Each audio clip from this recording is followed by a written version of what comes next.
Kanglei News ki numidangi pau mineng tabi puna makpuro mai lamamna ikono na khurumjari. Ministry of Home Affairs na Kuki Zo Council da ceasefire gi wafam thangkhre MHA na lakadauba hapta da mitai gi lusingba singal loina na wari sanana ba sem Chakkhre haina kangankhre. Si Chandel district da government na border fencing tawbagi mayok da Kuki miyam na yaningdaba phongdokre. Myanmar gi Molkam village dagi hauraga 17 Assam Rifles camp power rally chatki Hairiba yaningdaba asi Kuki miyam amadi Kuki Sip Association KCA Chandel Committee on Indo-Myanmar Border Fencing KSO Chandel amadi Kuki in Peace Chandel na Sharukyaki Hairiba rally asi KCA gi President Thangjamangna lusingki.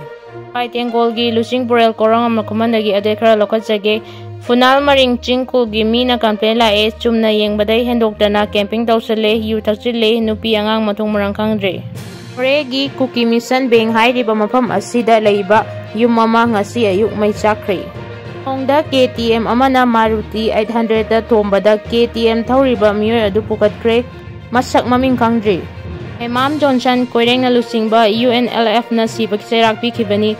Kunai asida yamaw na batuka chaningai orba hek pominaba machal nupida oktali chatpa ngamba amchat naidabagi pankhaiwang malalaba moirang kunaw maning laikai dagi hojingna moirang ngangkha lawaida asan bayum amada leiba HEMAM Johnson Allies Mani apokpa SBRN apokpi HEMAM Ombi Pramabati koreng na lusingba UNLF na SIBAGI CHEIRAK PIKHIBNI haina loop asigi publicity secretary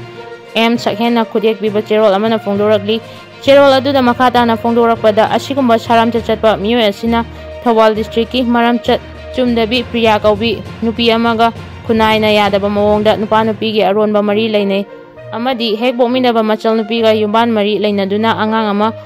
unare haibagi paugi likun ama phangbadagi UNLF na MPA gi special task force amana thigatuna laki loinana chayol amagi mamangdagi HEMAM Johnson bu Impal gi mafam amadagi pagatuna custody da thamlaba matungda